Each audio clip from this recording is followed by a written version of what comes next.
Ladies and gentlemen, I am Colonel Jan Mörtberg, heading the Department of Security Strategy and Leadership at the National Defense College. And on behalf of our Vice Chancellor, Dr. Ulf Hedman, I'm delighted to welcome you to this morning's seminar.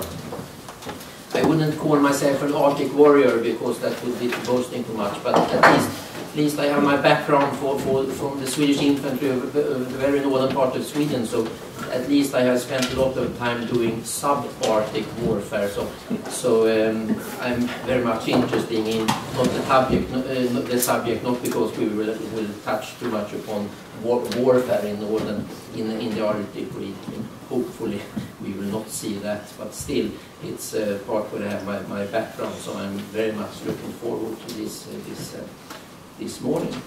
So welcome here, and I hand over the floor to Dr. Lind to start. Thank you. I will also try to be very brief.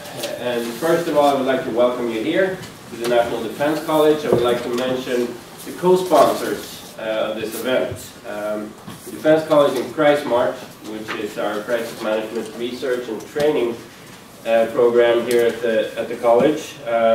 The Swedish Foreign Ministry has been kind enough to co-sponsor this. Mistra Arctic Futures, the research project on Arctic issues. We have the Swedish Technical University, KTH.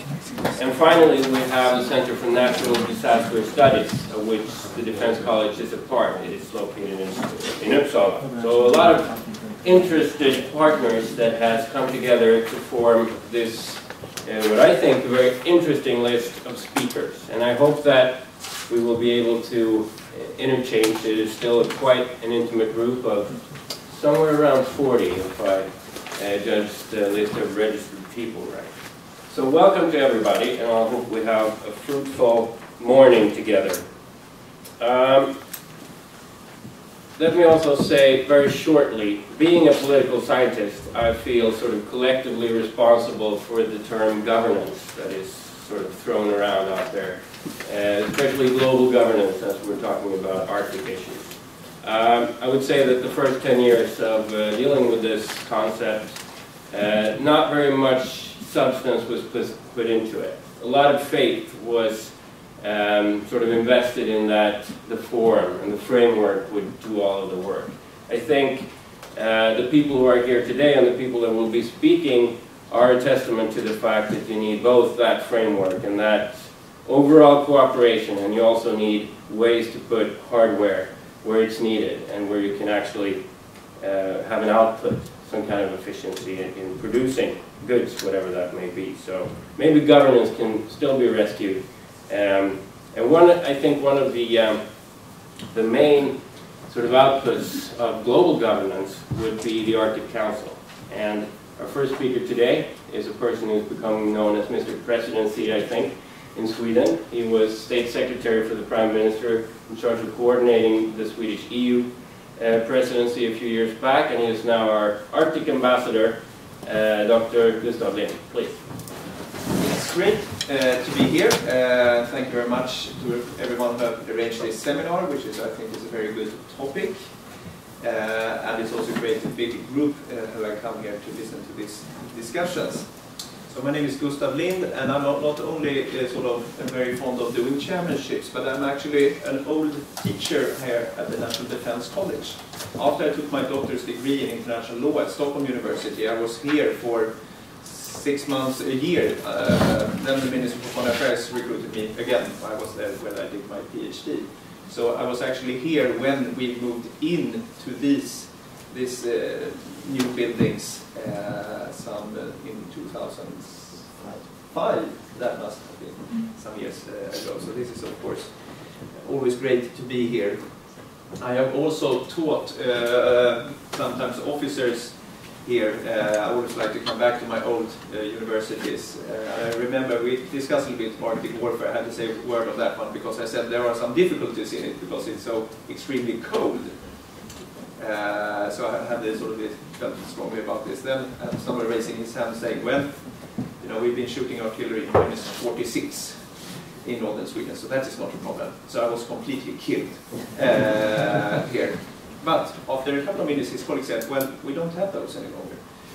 So perhaps then I sort of gained some sort of, well, looking a bit trustworthy after a while. What I will do, which is always very nice when you come in first, is to frame the discussion a little bit. So I will start in the more larger, say something about the Arctic and governance, and go into sort of the first part here, the emerging role of the Arctic Council.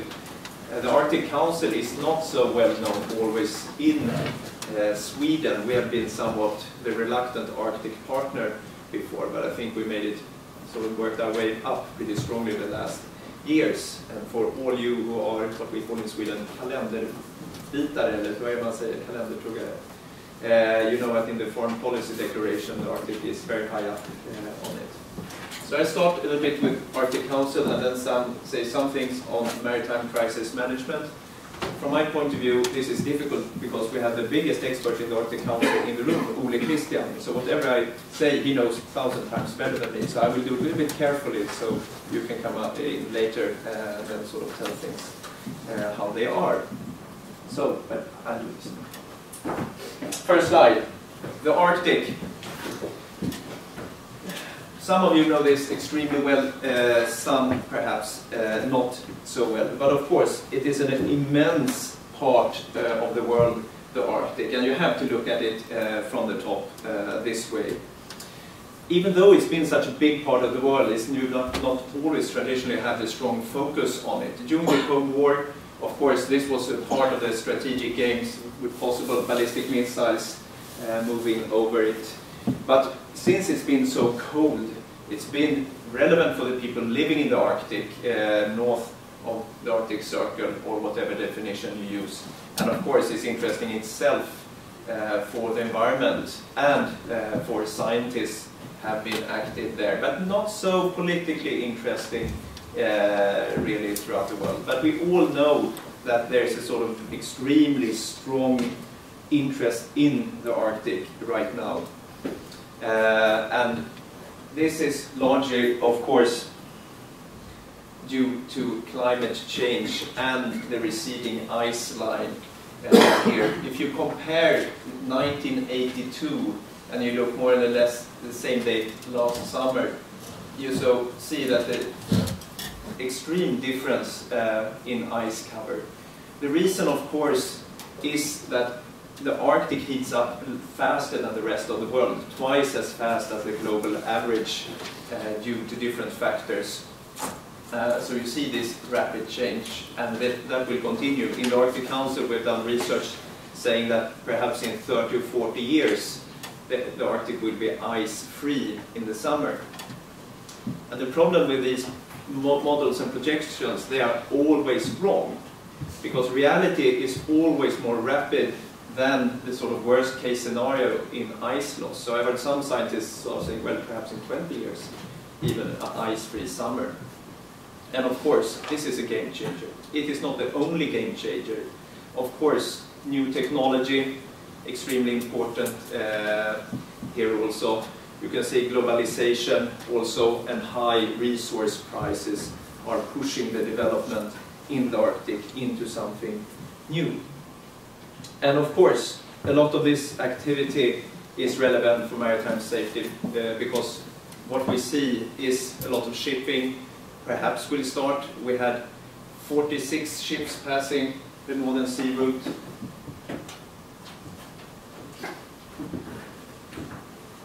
Here this summer, that is not like close to nothing compared to, what is it, 17,000 passing Suez Canal. But the Russians are investing to make it this viable, not so much for the transit passage, but for sort of moving resources in and out of northern Russia, and that is the important part. The northwest passage will come a little bit later. And then, of course, oil and gas interest. We see oil industry. Actually, it's more talk about it than there is activity, to be honest. But what we see right now is, of course, Norway is pushing north slowly, and we see Russian activity here. We all know about the Shell test drillings last summer. There will not be any next summer. So the oil activity we have here. Discussions about a gas field in Stockholm field, but we don't know now with the shelf gas revolution what will happen, how commercially viable it will be, since gas prices are going down. And commercial activity, if it's shipping, oil and gas exploitation in the Arctic, is very expensive because of the rather extreme environment there. Governance, of course, very important. If there's very little activity there, perhaps there's not such a need of governance. The more activity you get, of course, the larger the need of governance. The basic rules for the Arctic on how it is governed and how it is controlled were established during the Cold War with the law of the Sea Convention. You know, when you come to US, it's much better to say law of the Sea Convention, not the UN law of the Sea Convention, because the US Senate has not ratified it yet, and the UN is making things difficult. Well, not the UN, but some senators think the UN is perhaps not the best part of the world. But all Arctic states, except for the US, are parties to it, and the US apply the law of the Sea Convention as customary law. And what it does is to delimit, well, it has, of course, rules on many different things, but one important thing for the Arctic is delimiting economic zones and also setting up the Continental Shelf Commission, where the different Arctic states lead applications to have the continental shelf delimited. And of course, this is sort of setting up the basic basic governance structures of who controls what and why.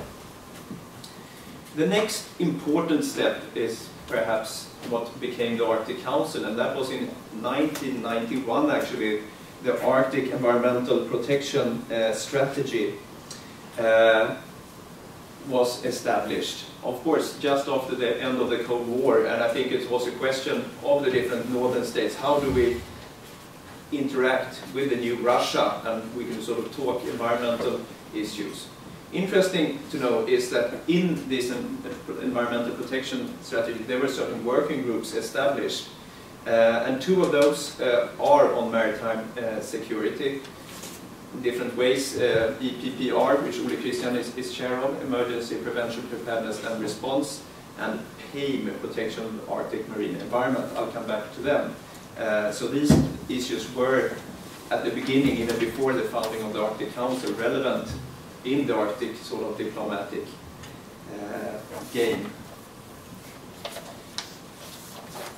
Arctic Council, of course, is made up, and it was founded in 1996, out of 8 states. So if you have territory north of the Arctic Circle, there it is, you're an Arctic state. Iceland has 1 island, so it's in the game. What is unique with the Arctic Council is also that we have indigenous representatives. So there are 6 indigenous organizations participating. For example, the Sami Council, who we know well in Sweden, and Inuits, for example, have RIPON, the Russian indigenous organization. I always tell my colleagues at the Ministry for Foreign Affairs who perhaps think this is odd. I say this is exactly the opposite. It's a great way of having the Arctic Council focused on realities in the north. Because of course, we who are diplomats are not always from northern communities. Some are perhaps. But to always have them involved, even though they don't have voting rights, is sort of keeping our discussions focused on reality. And I think that is one of the keys of the success of the Arctic Council.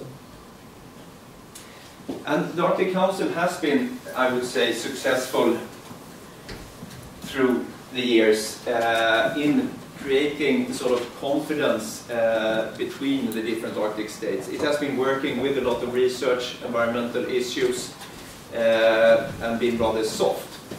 But it has been successful in that the Arctic states are cooperating very well together. You often read in media, and you have some researchers always pushing for sort of saying that it's a new Cold War, rush for the North Arctic, Wild West or Wild North, and things like that. In reality, things are rather well organized, and it's a very good cooperation, and also, yes, good high level of trust between the Arctic states. I think that you have, well, you have US and Russia, two superpowers involved here. It's not always they are such an easy players in organizations, but in the Arctic Council it works well. What's interesting right now is that you sort of have to rewrite some of the school books on the Arctic Council, because the rapid change in the Arctic and with the greater interest has led to that the Arctic Council is responding and changing itself. I read in the Financial Times, I think it was in the fall, an article on Arctic Council where they wrote, "The once obscure international forum," or something like that. Not very positive. And when and you have this very, as in governance, some things are very softly organized. They have a chairmanship and they move between the countries, no secretariat, and not very much rules about how you do things, because what you do is perhaps not the things that affect the states the most. But that has changed. So the Council has changed sort of what it is, from being very loose to being more structured. And perhaps being the chair for 2 years and being an international lawyer in background, you know, we try to hide it, but international lawyers, we like rules of procedures, all the nitty-gritty stuff. So what we have done the last 2 years is that we've established a permanent secretariat for the Arctic Council. It was a decision 2 years ago to do so, and we've done all the nitty-gritty, post-date agreements and so on, and that is in Tromsø. Actually, the deadline was yesterday, but otherwise they were sort of recruiting right now. So if any of you had an interest in moving to Tromsø and working there, there was a possibility. But they closed that application process yesterday. So with the secretariat, and there's also been a sort of a temporary secretariat during Norwegian and Danish and Swedish chairmanship. You get stability in an organization. You have somebody that knows the rules, so it's not complete rookies coming in every 2 years when it's somebody new taking over the chairmanship. So that is immensely important. And of course, we've done a lot of work on the more structure internally. I won't go into that. Don't tempt me. What is perhaps more important is that the Arctic Council has moved from decision shaping to decision making. When I came in, they always described, oh, this is a decision-shaping body. But I said, well, we don't only do decision-shaping. Here we have some real decisions. The first example I will come back to also is a search and rescue agreement, which was signed 2 years ago, a legal agreement. It has now been ratified and come into force. And also during our chairmanship, we are negotiating, and we will hopefully sign in May the second legal agreement. So, moving more from the vague decision shaping into the more specific decision making with the concrete effects. And this has also changed. We have the Arctic Council has been very science heavy in some of the work in the group, have done fantastic scientific reports. If you compare it to Sweden, first you have a government survey, like a scientific report or something, and they recommend the government to do something. And of course, these working groups and scientific reports have recommended that we do something. In Sweden, of course, we also do it and we implement it, but the Arctic Council, we have not really sort of done these different parts, but we sort of haven't done the science, we've done the recommendations, and that's been the end of this story. Now we moved in to say that what we do science for has to lead to concrete outcomes that changes something in the world. And we have to have systems for implementations and follow-up. In order to be sort of realistic and have legitimacy from the people living in the Arctic. It should not only be a talk shop, but we have to work with real things. Interesting detail here is actually the national audit committees of the Arctic Council countries, or most of them are now doing a project where they're auditing the Arctic Council. And this is apparently one of the first times that they audited international organization.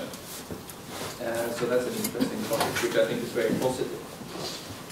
So, with this, my first part just saying the Arctic Council is becoming more a normal international organization. This is a difficult statement. Fredrik, how is multilateralism doing these days?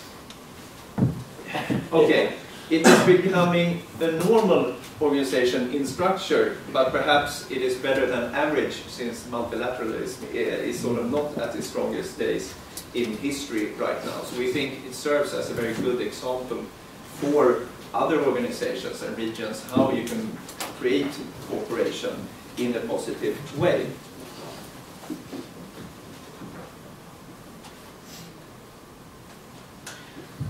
Now back a little bit more to the issue that we are discussing today, crisis management, and more focus on the maritime parts of this.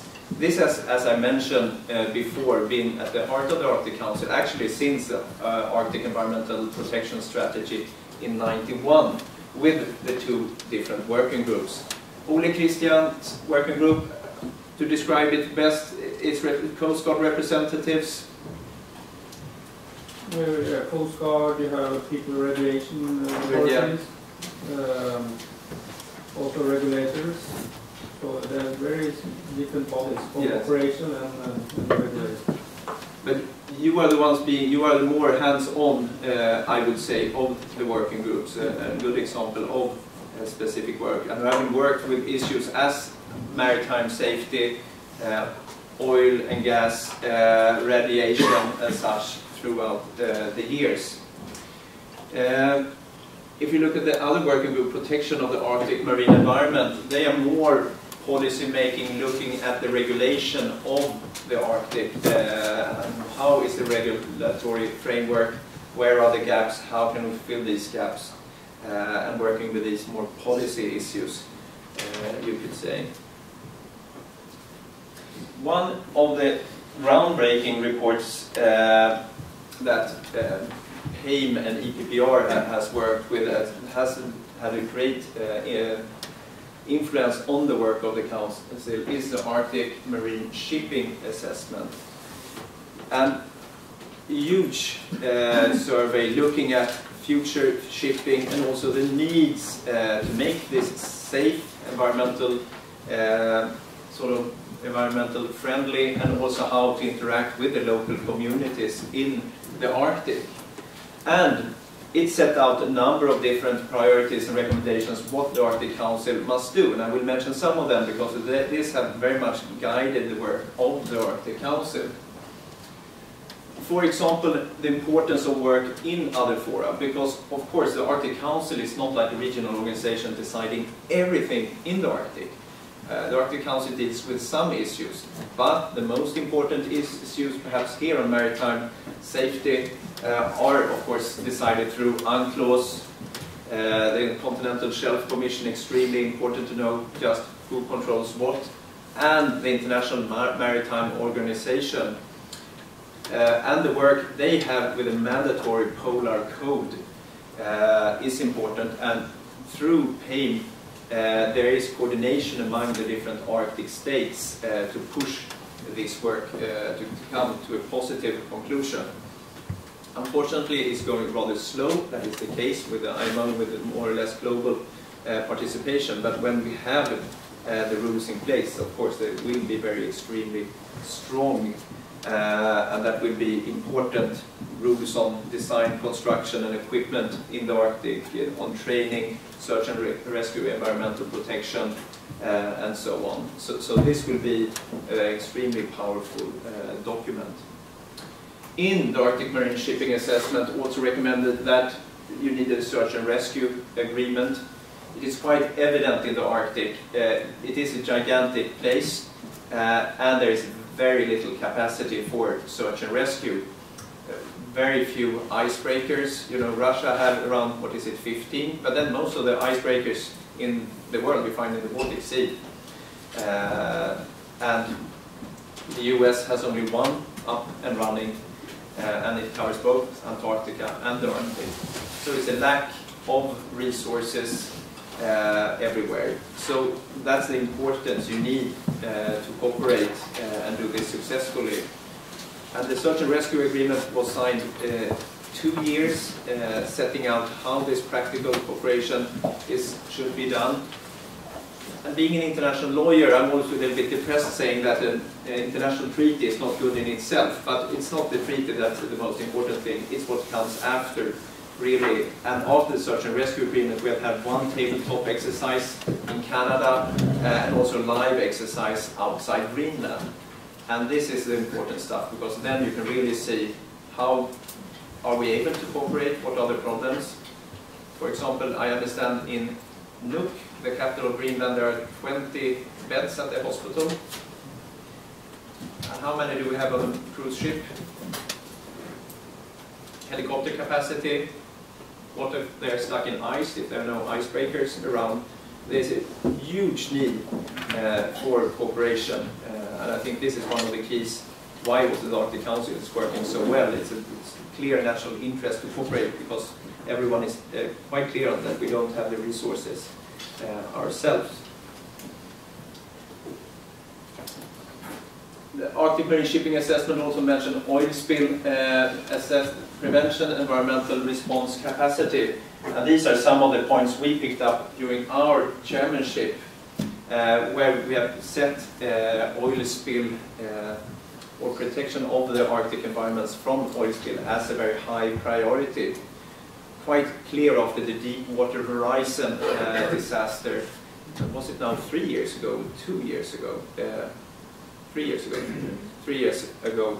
A very clear focus on the effects of possible oil spills in the environment. And the Mexican Gulf, with a huge amount of resources, compare that to the Arctic with a complete lack of resources.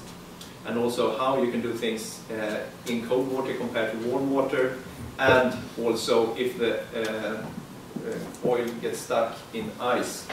I direct all your questions to Ole Christians on the details, because he's the person who knows this best. So we thought this is a good priority, and all Arctic states agreed.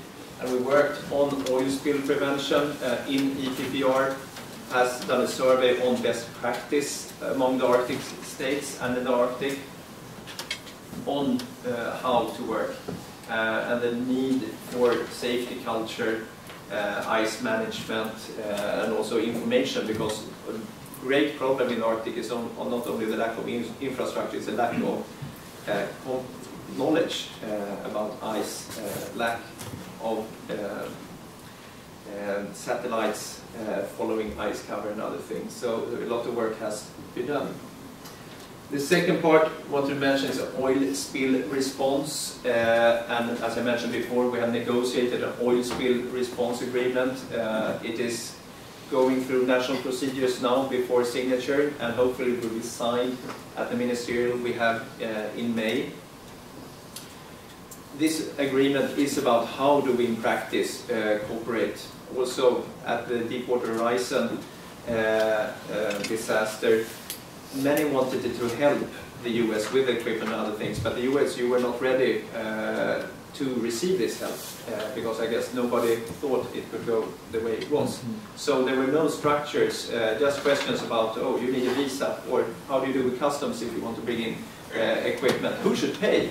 If you need to get the equipment in rapidly, then you have discussions with the finance ministry behind you, who should stand for the bill. You know, you have to sort all these different issues out beforehand if you want to have efficient oil response work.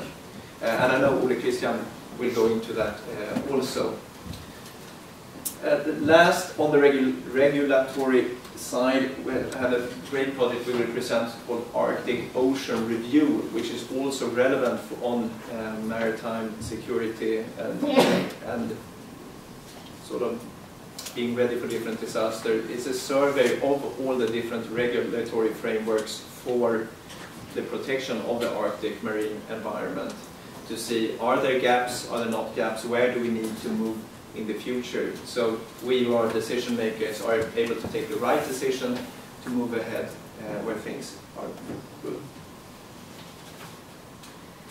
What will happen in the future is, of course, the issue. Well, I think clearly we will see more traffic in the Arctic. That is for clear. We will see less ice. Things will still be very difficult in the Arctic because, well, there is a large sea, storms, hostile environment, and even though there might not be ice, you will have the problem of icing on the ships. So this is not a very easy part in the world and needs a lot of expert knowledge, which is not there yet always. We have some, well, we're trying to work with that also. So of course we will see a lot of change. I think you will also see more Arctic Council activities there. I know with the Canadian chairmanship coming in after us has put safety at sea as one of the priority. And I think we will see more work also on oil spill prevention and response, because these are different parts where you need to have sort of coordinate all the different states in the best way. So I will just stop there. Unfortunately, I will have to run in a couple of minutes because the Canadians have appointed my successor, and I will meet him and lessons learned and all these different things. But if you have any questions before I run, that would be great.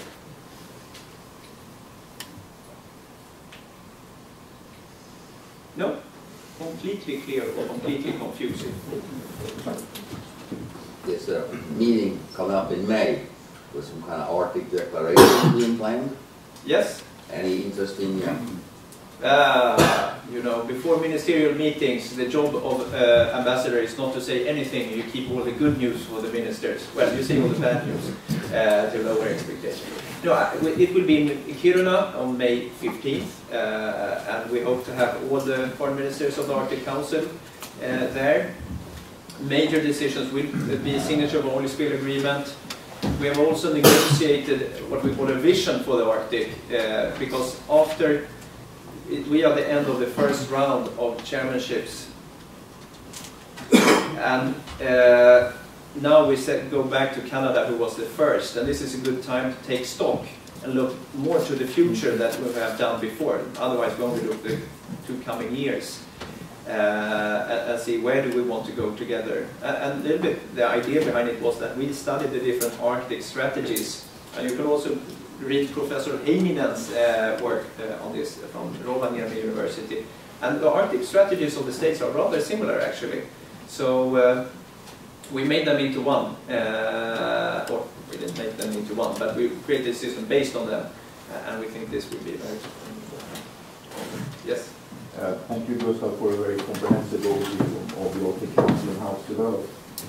I understand that you've had a great number of applications for permanent observership. Yes. In the Arctic Council, 14 in the last count, I believe. Yes. Could you say something about how that process has developed and what might happen there? I can't say as much as you want me to say, but I can just tell you something. Arctic Council is a very open organization compared to other international organizations in that we have observers who can observe, but also in the working groups be active and do actual work. We have had a number of applications now, and the Arctic Council states we need to change the rules of the games, you can say, be more specific, and I think this is a part of the Arctic Council maturing. So there's not been the possibility to decide on the last ministerials. So now we have 14 applications, which we will address and hopefully take a decision on. We actually had a number of new applications after the deadline, for example from Mongolia. Of the states who have applied before the deadline now, who's up for decision is EU, China, Japan, South Korea, India, Singapore, and a number of international organizations and NGOs. So that will be one of the major decisions. Last questions?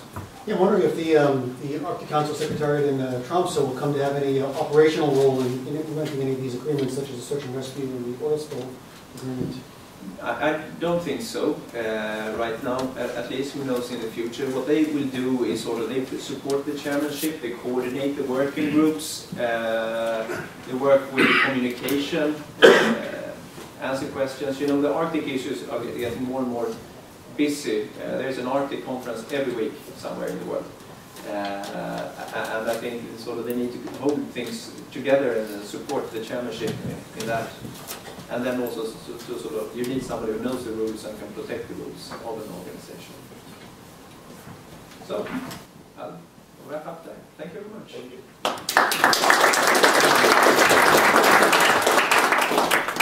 Thank you so much, Gustav. The next point on our agenda is a double act. We have two gentlemen here who have immense experience from taking care of all the logistic and other challenges that are present in the Arctic. We have Ulf Hedman, more from the scientific side. He is a senior advisor for the Swedish Polar Research Secretariat and a partner with Arctic Maritime Solutions. Åke Rohlén is also a partner at Arctic Maritime Solutions. And I leave it up to you to coordinate how you do this, so please.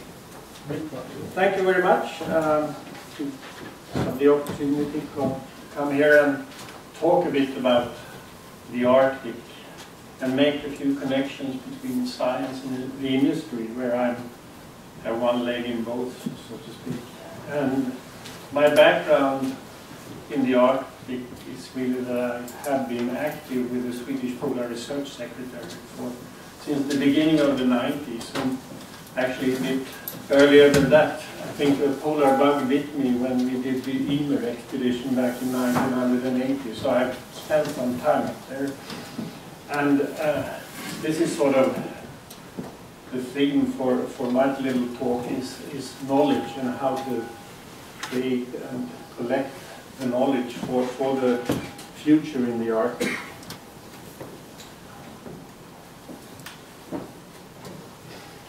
So,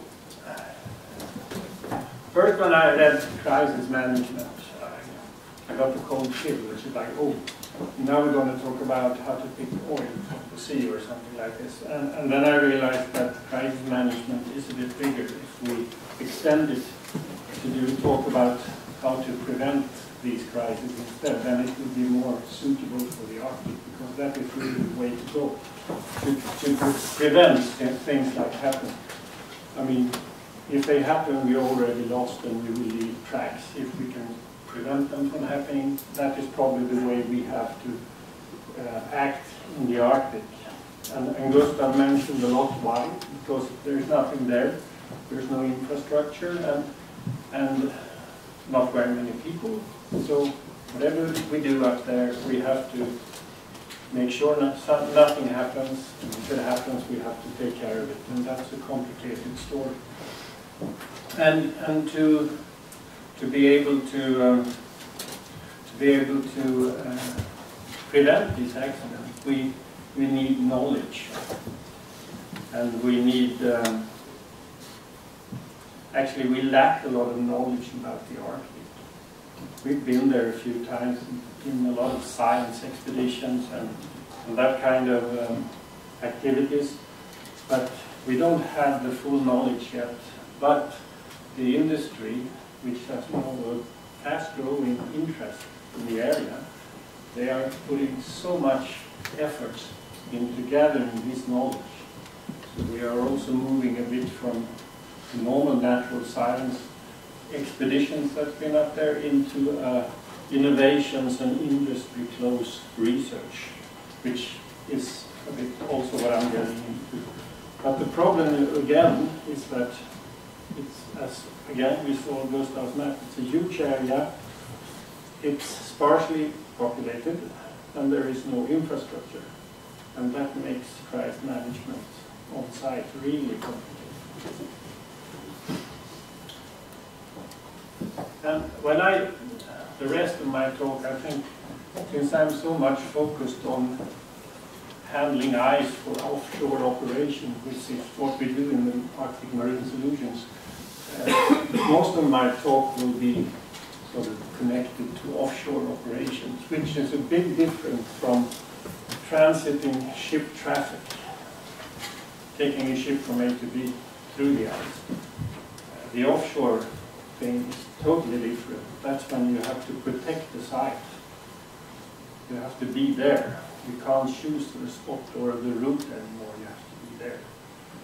So a lot of what I say has more, how to say, fits better together with the offshore, coming offshore story. And we can already see a huge activity in this. Gustav said it's most on paper. And of course I agree, it's most on paper today. But these plans take a long time, so they have already started the shop plans. And there is, as we mentioned, there has been one try, the first one really, by Shell in the Chukchi Sea. I don't know how successful it was, but We also have short plans for the Kara Sea starting in 2014, and then we can pick a new area every year up to 2020. So I think we are already there when this is going to happen. We will soon see the big investments, and this will be like an Arctic boom in the offshore industry. And what we have been focusing a lot on the science side and actually in the industry too is to learn more about the Arctic in a way that we can make safe operations. And again, it's only the preventions that really can avoid the crisis in the Arctic, especially in the startup now. And if we look, what do we know? What do we know about the Arctic? Where does our experience come from? And a lot of it actually comes from scientific expeditions in the Arctic Sea. And I talk a bit more about the higher Arctic, where the ice-covered area, which is at least today ice-covered. Not so much the rim where you have the most of the open water year-round, but in the ice. Because ice is the complicating factor here. And a lot of the experience we have is actually from scientific expeditions. And if you look at the modern area, which more or less started in 80 with the Ymer expedition, we have lots of contributions from vessels and states like Germany with the Polarstern, the Healy, and the US program, which is now the Healy. The Odin has been active since the beginning of the 90s up in the high Arctic. And these vessels actually have gathered most of the experience of high Arctic work. It's not the industry, it's not the shipping, it's actually the science. Apart from the natural science, they have created the operational experience. So that is one very important part. And of course then we have some remainders, still some people alive, who are actually doing the Beaufort area, which was in heavy ice offshore, which was 70s, 80s. These people are getting old, and they also had a different approach. It was more like a cowboy approach. I mean, they built big tools and they went up off the ice. I don't think that method is the one we're going to choose now. We need to base our, whatever we do, on the knowledge, and we need to predict, or in some way, prove that it's safe before we do it. And this is one of the big complications, and that's what we are trying to do now, really, to prove that the operations are safe. And one of the things here is that so far, in Sakhalin, in the Grand Banks area, even in the Chukchi area, and some people try to believe that the Kara Sea will be the same. That has been operations which has been close to ice. Close to ice, not in ice. They have ice protection, this thought there could be ice coming down, but they like to call it open water. And we normally disagree, because if you look at the ice environment and what you could find, and with even though declining ice in the Arctic, the variation between seasons and years are so large that there is always a risk of ice. And for instance, if we take now the Kara Sea or continuation in the Beaufort, which is also being discussed, these are areas where you can find all types of ice. There will be short seasons, the winters will be totally covered. The early seasons will have land-fast ice, ice that is 1 year, which is a softer thing like in the Baltic Sea, which doesn't create a real problem. But we have intrusions of old ice, which is heavy pieces like concrete floating around. And those are the ones that makes a big problem. And that is the new trick that we have to learn to handle. And that is happening now. So the next step, the next operations we will see will be in ice. So there will be, to us at least, who are ice nerds, it will be a huge difference from what we have seen today. And one thing that is important here is that also since Macondo and a lot of discussions over the 3-4 last years, also the industry has realized that we will need new technology to be able to do these operations they are planning. 4 years ago they thought we could go out, rent something on the market, you know, some icebreakers and go up. But the painful truth is we don't have any icebreakers that is really up to this job. I don't know, maybe I can. This is actually, the picture is actually from a scientific work, but this is ice management. The thing up in the right corner is laying still drilling for a core, and the other two is just trying to break the ice to make it possible for the third one to stay in position. So that is a technique that we will need to be able to do this. But if we look at the resources, we played around and did this map, which is actually, each dot is an area which is hot for oil and gas exploration. A few of them you can recognize as they have already started, like the green one in the Barents Sea, the West Greenland, the Grand Bank, southern part of Greenland is not starting, but it would be possible. But the green dots is actually where you can go in a safe way with vessels and technology that exists. You could go a bit further in, like the Chukchi and the more northern parts of the Western Greenland, with a mixture, build something new, use something old. But the red ones requires a totally new technology, totally different vessels. Vessels built to actually cope with the polar ice, these old ice I was talking about. And that's a huge difference. We don't have any vessels like this. We have one which is called the Uden, which is actually the only offshore icebreaker ever built. That's the newest one, and it's 30 years old. The Russian vessels are the nuclear vessels. They are huge, strong, but they are built for transit, to escort vessels from A to B through the Northern Sea route. They are useless in the ice management for offshore. So this is really a challenge. But we actually believe that these investments, we will see them soon. So here are parts of the things we need for the future to understand what it really takes. We will need a new technology, and I think the industry has realized that. So they are all designing new technology that they will put into building in a year or two, and they will be ready in 5 years. So we have a gap to cover in 5 years because the industry will not stand still. Then we come to the more tricky part. We need competent operators, which means there is hardly anybody who has done anything in this area. So what do they know? And that goes to also, of course, experienced people. We have very few people who actually has worked with vessels in ice. We know nothing, apart from the little pieces we picked up by doing research in the northern areas. And the integrated options is a favorite topic.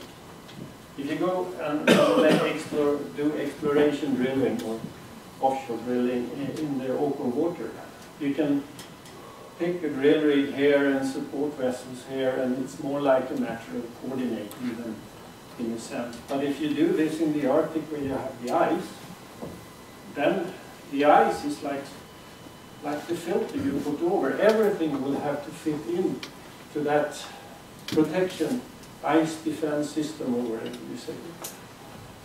And this is why it has to be integrated from the start. So we need to do projects a totally different way than the companies are used to do. And this is a struggle.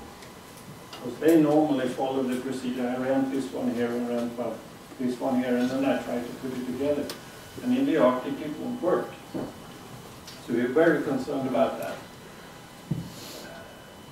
And then comes the trickier part. What are the requirements for operations? Obviously, this is something we need to know before we start planning, or at least start doing it. So we have the right resources to work in that environment.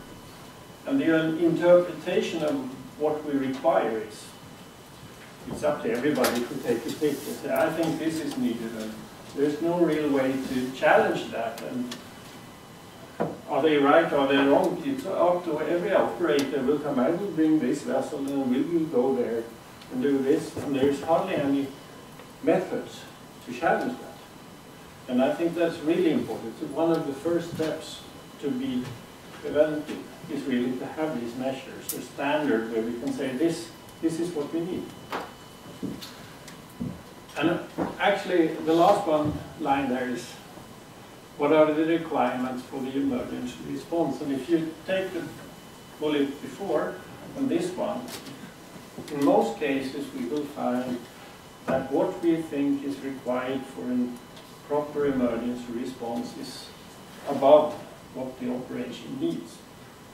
And this is sort of a standpoint that is really important, because when we talk about offshore operations that will, let's say, plan for 2 summer months, but if you add the unlikely but still possible event that something happens the last week, and then we believe it will take 2-3 months to clear it up, then we are not finishing in September, then we are in November and the winter is there, and then it's a totally different business. And how do we put this into the equation about deciding what is safe? So this is and also to do all this, to know what we should say. There are science, and there has been the open science in the academic world, and there has been the science in the industry. And I think, luckily, I'm happy, they are now coming together. So the companies are not that concerned about keeping all the knowledge secret in the company. They will keep their oil and gas business secret, of course, but not really. How thick is the ice? How deep are the ridges? How cold can it be? How fast does the ice move? This is something that they are getting more and more prepared to share, which is good, because they have huge research budgets, which we can add to the normal research budget, and maybe we can get some speed in this collecting the data, which is more close to the industry than the natural sciences uses to be. And this goes for collecting data about ice physics, how hard is it, what are the impacts on the environment, how do we operate, how do you do this good thing we call the ice management, and then all the technical improvements. Normally in drilling you use a system which is called dynamic positioning, which can position a vessel in open water so it doesn't move more than a meter or something. This works in water, it doesn't work at all in ice. So that is a new technology that has to be there to make this safe. That's one of them. Of course, the oil spill response is, we have a lot of gases. I say we should do everything to prevent an oil spill to happen, but if it happens, what can we do? What are the techniques in the Arctic to really retrieve some of that spilled oil? And also safe drilling, of course, because in the Arctic you need a totally different time scale on your operations. In water you can take time. In the ice you have to move much faster to be successful. And here is an interesting example, and that is science again. In 2004 we went to the North Pole, had an extremely successful scientific project where we drilled core in the bottom at the North Pole, and they made a map of the geological history of the North Pole. It is one of the best science projects ever, international. And what did we learn? Of course, the scientific scoop was fantastic. We got a history map of the Arctic Ocean. But it has also become the benchmark of how to operate an offshore operation with ice management. And what's more intriguing is actually that these geological findings really started the new interest of the Arctic as an oil place for oil exploration, because that explained it. So science goes both ways. So it's a bit of a paradox, but this really started a lot of the thoughts about the Arctic and the Arctic coming from. So why am I talking about this, and why is the Polar Secretariat there? Yeah, Swedish Polar Secretariat is under the Department of Education in Sweden and responsible for polar research. National research has been sort of the basis or what everybody was asking for. Now we feel that there is a need for the more innovative and industry-close science to fill these knowledge gaps. So we are trying to set up the Swedish Arctic Technology Center where we could be the umbrella, where the universities are the carriers of knowledge, where we have the industry as input and users, and also, of course, some governmental parts like the Maritime administration with SNIJ and more that could be users of this knowledge. And this is a copy of what they have done in Norway, where the University of Trondheim has a center of excellence in a program called SAMCOT, where they have an industrial consortium that's sort of contributing half of the resources to do this science, and then the rest comes from the normal science foundation. And the universities, the knowledge is there. They create a joint science program, and the important thing is that this is normal science, open, results will be public. We will all get them, which I think is a very important point. And we are trying to copy this, do the same. We have a lot of Swedish industry interest, a lot. We have strong interest, but maybe on a few points. And we have an upside because we have been operating. We have a lot of operational knowledge in Sweden from our icebreakers, from our many Arctic expeditions that we actually can contribute with. So we think that is our profile, that we will be more operational oriented in this work.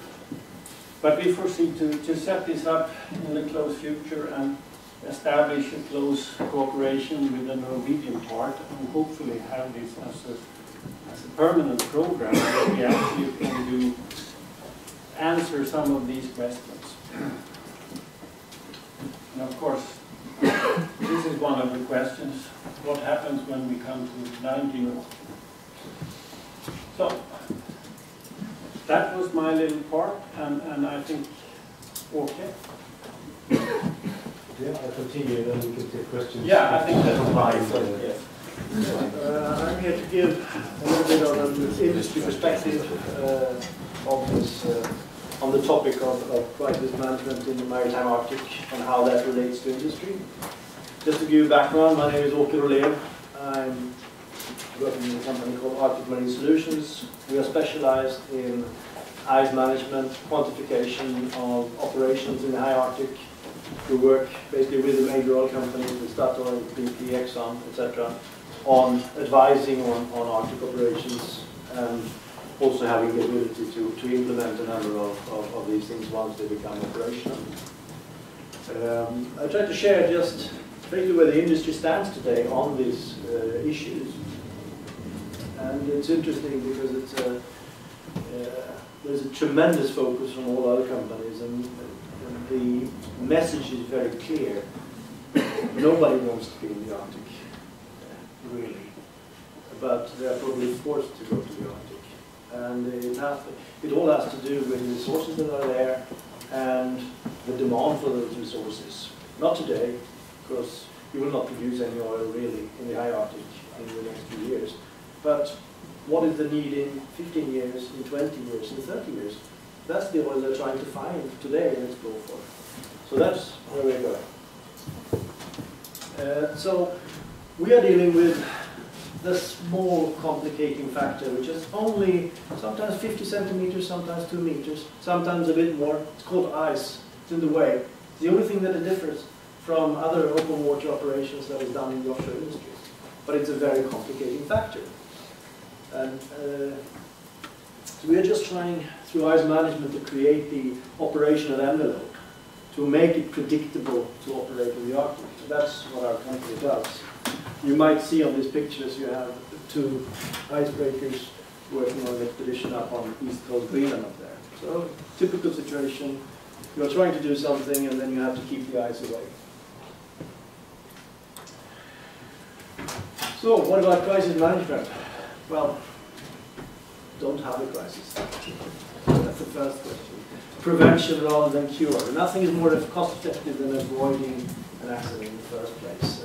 We can't say it enough, and I think it was DNV that at one point said, if you think safety is expensive, try an accident. And it is exactly what it is.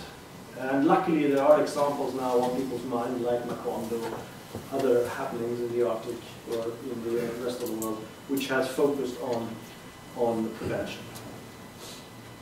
Today, we think it's very important to actually focus on that prevention and less on the management. We should avoid having the oil in the ice in the first place.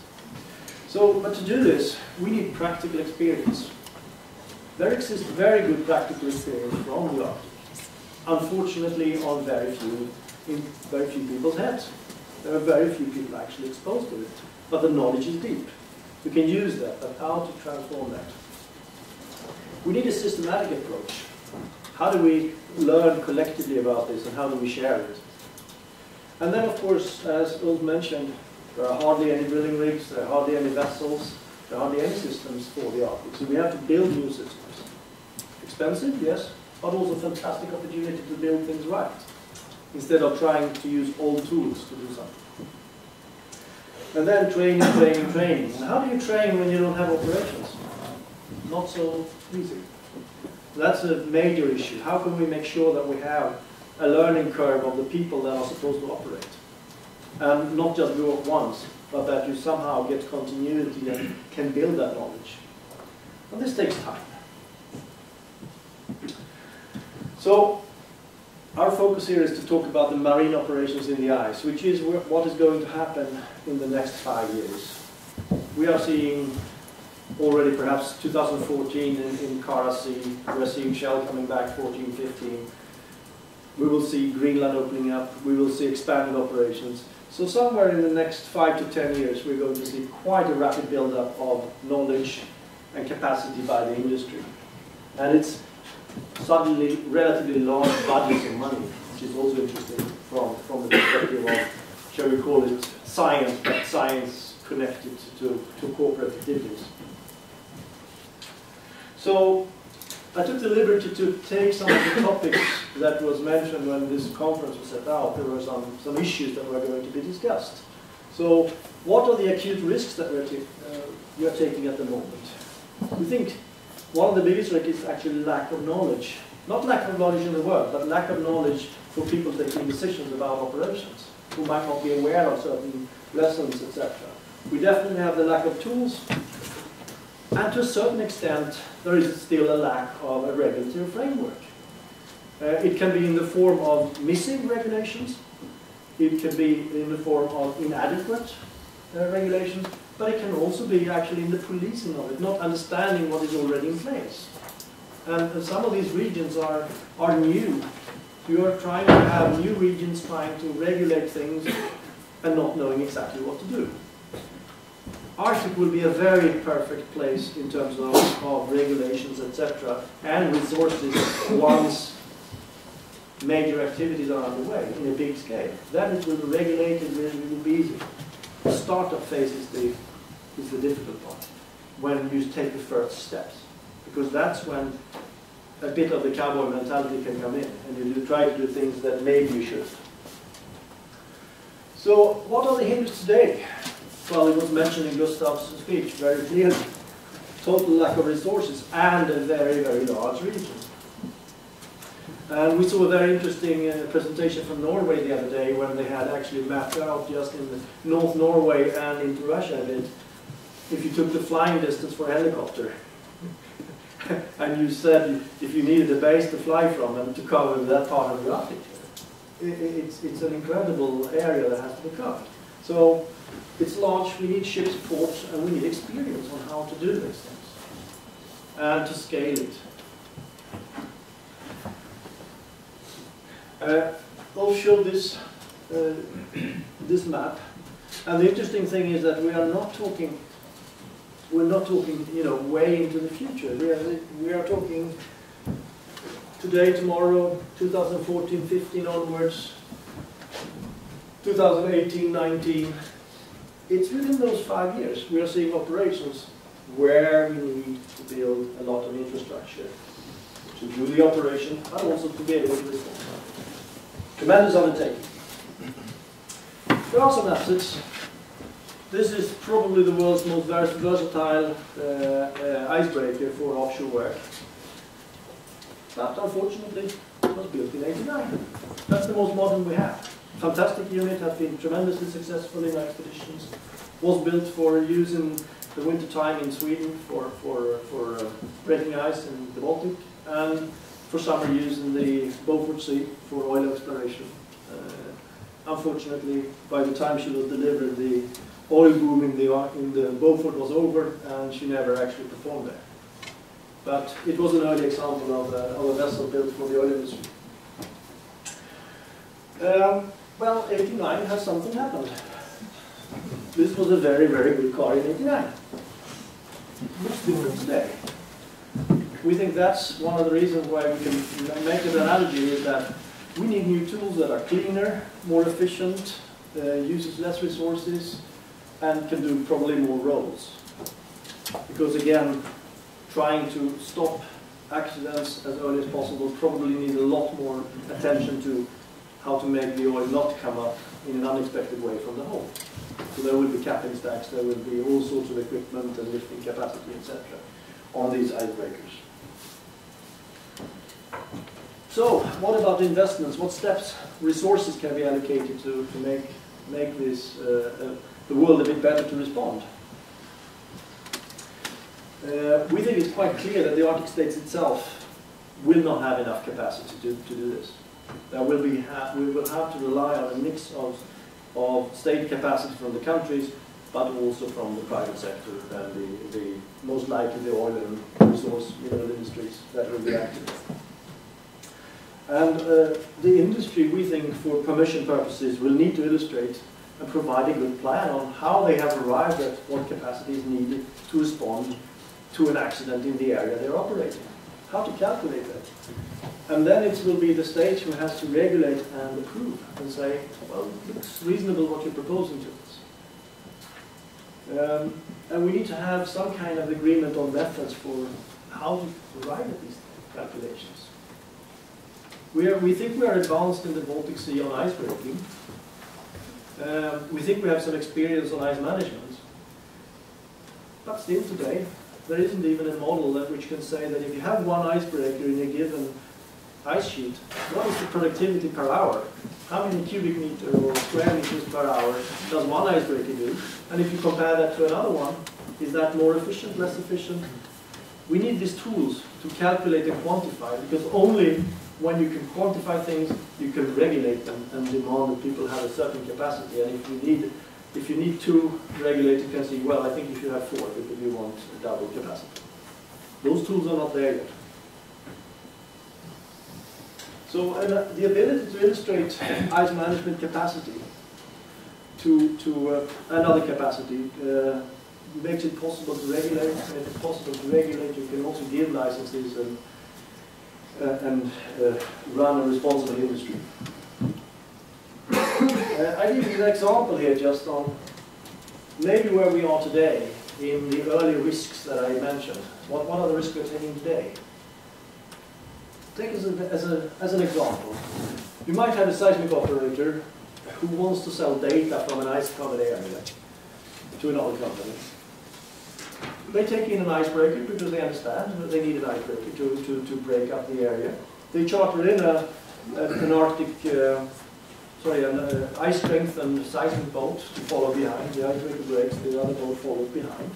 So they think they have a package. And they will say, well, we are not going to go into the heavy ice conditions, we will only go at the edges. Right? Let's take East Coast Greenland as an example. And disregarding the fact of what can occur. Because you can't run this business in the Arctic on the average. You have to have capacity to deal with what may happen. What is the worst condition you have to deal with? And then you go and ask for a permission for a regulator who doesn't know the difference that there are polar class icebreakers which are made for being in Greenland on areas where you can have multi-year ice versus a Baltic icebreaker which is made for soft ice from only first year in nature. Very big difference. Concrete to ice cream, I should say, in hardness. And where does the responsibility today to say no then? Is it the ship owner who says, no, my ship shouldn't go up there, it's not built for it? Is it the class society who should somehow, wait a minute, your ship should not go? Is it the country? I mean, you have all these interfaces. Everybody here has a chance to say no, but where does the no come from? We think it's an illustration. This is not a problem 10 years from now or 15 years from now when all operations are going. But today, when all people are inexperienced, this is a big risk. So coming back to this, when it comes to capacity, we think the Arctic is very interesting in one way. That on one hand we're saying Macondo, on the other hand Macondo is not very relevant to the Arctic. Most of the oil in the Arctic is found in shallow waters. Macondo was deep water. Most of the oil in the Arctic is, from my understanding, in reservoirs that hasn't got so high pressure, meaning that the oil actually coming up on the whole is much less than it would be in, let's say, deep water in the Gulf of Mexico. So what we think is important is that not treat everything as the same, but rather go in and say, what is the worst case we can have on this particular location? Okay, now we need to be able to pick this up for as long as it flows, for long as it flows. So how do we calculate capacity? How much of that capacity shall be on site so we can deal immediately, and how much can come later when we call for the cavalry and the reinforcement to come in and help you out? What is the need for ice management? Because you are in the ice, so you need to make space in the ice to actually attend to these things. And what is redundancy you want on that? How much overcapacity? And over what time do you need those? These are all questions that we need to think about. And we are of the belief that when you look at these questions, you have a sort of a fundamental what the operation needs to do, a normal operation. Then you have to have what do you need to do in case of an accident. And this will define, in a way, your fleet. And then you will say, okay, but I want 50% redundancy, I want 100% redundancy. So the question of the output of the system and the fleet will actually come from, and we think it's highly likely that oil spill recovery and emergencies will be more defining than the operational needs. Because it's a more extreme situation, you will have to perhaps prolong the season much longer. It's a much more wider area of operation. So what can we do? What type of training, resources, etc.? What can we do to go further? We think there is an industry need actually to be able to have an ice regime where you have some kind of unified approach to how to determine the ice conditions where ships can operate. Today we have very different regimes for this in the world. The Canadian system, for instance, is in our opinion a very good one, where they basically say that in this period of time, in these ice conditions, only ships of this type can operate. But you can make that goal-based. So you also say, it's fine to come with a lesser vessel, but it has to be protected by so and so and so. So you try to have the knowledge to actually tailor-make for each operation the setup you need. So it will be a good thing. Of course, training, and then a forum for sharing of best practices. We think there is a need for an industry forum where people can bring out their experiences and share them. And perhaps a closed forum for sharing bad experiences. You don't necessarily want to to hang out and dirty laundry, but at the same time, there is an industry need to have some kind of forum for this, where you can say, we did this mistake, don't do what we did. But you don't have to have it in front of the public to make it better. There exist some forums in other industries that does that. I think airlines are one, for instance. It's all about people. This is the scarcest resource in this. We can find money for investment in the Arctic, no problem. If the oil prices supports activities in the Arctic, money will be there. But how do we get the people? That will be critical. How do we scale up? So we have a duty to develop personnel. And I call it a duty, because if we're going to operate safely, we need to find training space. You can't just go in and practice in the job. It's too extreme. So how do we make space available so all training opportunities are met? And then the obvious, catch the oil spill, if you have one, before it reaches the ice if possible. Anything you can do. If the first one is prevention, the second one is make it not reach the ice. So all these efforts that the industry is doing with capping stacks, containment domes, all these things post-McConnell is, we think, highly valuable. So catch the oil early. Luckily, 80% of the continental shelf in the Arctic is less than 100 meters. So it's not deep water. So one can operate.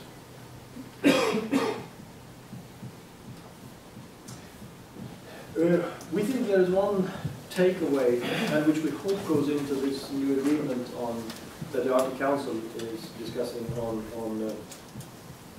the oil spill response, is today there is a high focus on methods and technology. There are all sorts of tests on how to trawl for it, how to burn it, how to do this, but they're all small scale. Somebody needs to put together a strategic view. How are we going to do this? What is our strategies to get the equipment there? Who pays for it? How do we have it pre-staged?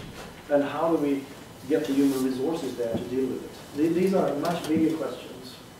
And there is money. I mean, there is good precedent in the various funds that the oil companies are operating for oil spill response in other parts of the world. But somebody will have to take that initiative and discuss it with the industry on how to do this, because it's not likely that it will be done on individual corporate basis. It's better to have pools, etc. And then going forward, try to have guidelines, build knowledge, share best practices and worst experiences. So what measures must be taken going forward? Well, concrete steps is, there will be a mix of private and state ships. We talked about problems of getting in post-McConnell, the deepwater horizon. Response units, can they travel freely? What if one thing to have an agreement that maybe Swedish and Finnish icebreakers can go and assist in Canada if something goes wrong? That's probably possible on a bilateral basis. But what if these are private? Can they go freely in the Arctic? Can you have this kind of? Because a large response fleet is probably halfway private. Can you pre-position some response units in the area? Is it likely that if you have an operation going, drilling in Kara Sea and you have one in Greenland, maybe in Longyearbyen in Svalbard is a fleet of icebreakers that is on standby to assist with an oil spill? Who knows? And then this whole thing, if response is both state and private, how do we coordinate that? First time, do you know about each other? If there is an oil, if there would be an accident today, is it the yellow pages that we call, or icebreakers, or will it actually be some kind of coordinated effort where one has pre-agreed plans and maybe say a standby agreement? It needs to be discussed. Arctic is very remote, so whatever we're doing, we must make sure that we have multifunctionality, because getting up there it's very far, it's very expensive, and it's difficult, and there's only a few units. We must make sure that the units we design are multifunctional, and we should be able to substitute. If you have one critical vessel for something and it breaks down, well, the whole thing falls down. better to have multifunctionality in all units. And when you're up there, it's important to require that the operators have enough capacity to immediately deal with the spill, because it may take days, it may take weeks to get there with something else. And you have to have plans for how to bring in something else if you need to do this. And you need to plan it, because if you bring in other units, they will need protection, etc. Complex and integrated operation is needed. Heavy investments will be made into the Arctic drilling, into icebreakers, into drilling vessels, into acreage, anything. So what do we need to do that? What does the industry need? We need a stable legal and regulatory platform to be safe, to understand that these investments will not be jeopardized by an accident. They need to have very stable relations to stakeholders in the general public, responsibility that they can stand up for their operations. And of course, stability comes from best practices, using good technology, and a common Arctic operating culture. Not following only what the regulation says, because regulation is likely to be behind in where you're actually going. So they have to follow some kind of internal compass, saying that we go beyond what is required. And this may mean very different things. In Greenland or Norway, it's very easy probably to go beyond just compliance. But if you come to complex legal structures like the United States, I'm sorry to say, there are so many conflicting rules and regulations that it's almost impossible to go beyond compliance. But there are some initiatives on this. Just as an example, if you invest, this is just one Swedish investment of a drill ship, Arctic drill ship, $1.2 billion. It's a lot of money. On the other hand, if you compare that to what Rosneft and Exxon says they will spend in the Kara Sea the next 20 years, well, that's $500 billion.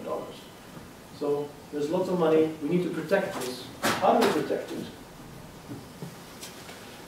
We need to have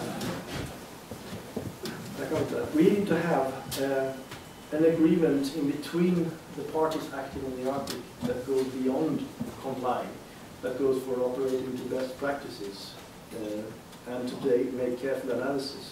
And this is to bridge those first 5 years here. In 5 years we will have perfect regulations. Today we have a patchwork which is not really up to date. So today we focus on methods, less on strategy or resources. We think that long term projects probably have a difficulty in carrying this capacity alone. So there has to be a mix between state and private. Most likely there has to be some kind of understanding between the oil companies and the countries distributing cost and benefits. Because there is a benefit to the countries, there is a benefit to the oil companies, there is a benefit to the general public of having oil and reasonable energy prices. One idea that we have is, would it be possible to have some kind of response organization based on perhaps the existing icebreaker fleet of Sweden, Finland, Russia, the Arctic states, Canada, America? Could that be a part of having a unified fleet that could come out and in these first 5 years here be the first or second line of defense in operations? It's an idea. So, to sum up, try to use existing knowledge that is out there when you plan operations.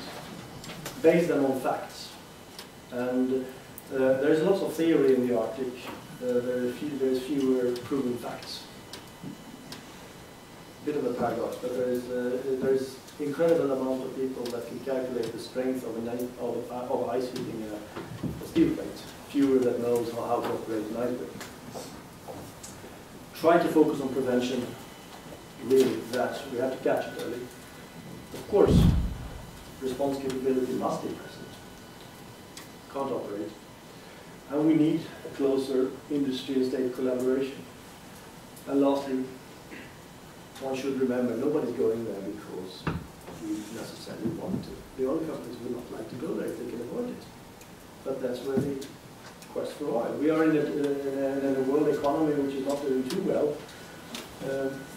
and we have more than $100 oil price. And with the growth, we're trying to change that, we're trying to get into new technologies, but it takes time. So for the next 30, 40 years, 50 years, we will need oil. Otherwise, we will have a quick commotion in the world.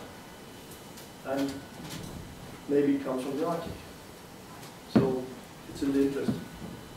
So now I think we can go into any questions. I kept this on a not a detailed level, but we can discuss anything you'd like to hear on this.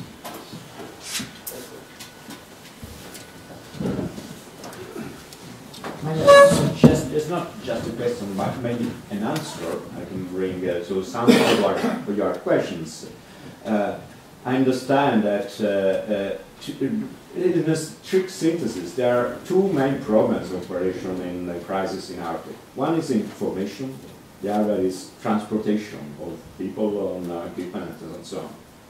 About information, what is important is satellite images. We can bring, I am from the Italian embassy, but I worked in the Arctic as a researcher in the past. We have a good satellite system that in polar orbit can deliver 1 meter images every 1 hour in the Arctic. So in case of the crisis, or simply to deliver information on where the ice is and condition of the ice can be quite useful. About transportation, you mentioned that helicopters are quite difficult to operate in the Arctic because of their limited range and lack of infrastructure. But there is something in between on an aircraft and a helicopter, which is called a tilt-rotor aircraft that is being built by Augusta. Which is an aircraft that can tilt the wings and land over like an helicopter. So it has the same range of an aircraft and the speed of an aircraft, but then like an helicopter. That can be considered, these two technologies, as important for the Arctic. And don't remember that in Italy we have a lot of experience. So perhaps the first, still one of the most important rescue operations in the Arctic was that of the Italia airship in 1928. Most of you remember that it was a huge international operation. And still, the problem was that information where people was and how to bring them the rescue. Absolutely. Technological steps forward is what will drive the Arctic. And there's also lots of interesting development also in unmanned aircrafts, and there's lots of research in various fields, which all will play a role. I'm curious about your comment about in 5 years there will be perfect regulation in the Arctic. What do you base that assumption on? It's a sweeping statement, but the assumption is that there wasn't much interest in the Arctic some years back. So we are seeing, in the last 5 years, we should say, we have seen a dramatic increase in the interest from oil companies, from Arctic states, etc., about exploration and about doing things in the Arctic. Legislation has not really kept pace with that necessarily. And some of it is laws, some of it are regulations. And particularly on the regulation side, there is just not enough knowledge at this point to necessarily have a completely updated regulation. Each country has its own pros and cons in this field. Let's not get too much into the United States, but in the United States, for instance, there's lots of overlapping regulations, which all is well intended, but not, it's sort of counter-defeating. And that was one of the lessons, of course, from the Shell operation in Alaska, was that Shell had to spend so much time on pleasing different agencies that in the end result wasn't necessarily perfect.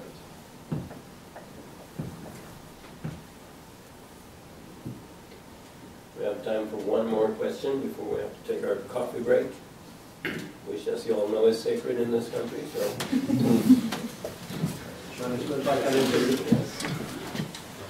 don't see any hands. So let's be back here at 25. That's one. Okay. You mentioned one of the investments that's necessary at the moment is institutional development. And there's this oil spill agreement which is being, I guess it's been leaked at this point. I'm wondering if you've seen that and whether that moves things in the right direction in terms of institutional development of crisis management capacity. I think yes, I looked at it. I mean, it's absolutely a step in the right direction. Might not be perfect in all its parts, but just the very fact that one talk about cooperating in the Arctic about oil spill preparedness, etc., and starting to coordinate this is of a high value, I should say. It's some kind of foundation, and let's hope just that we can be as proactive as that you can develop that regulation and cooperation, not driven by the desire to be good, and that we don't have an accident that drives it, because the world has shown itself that that's often how it works.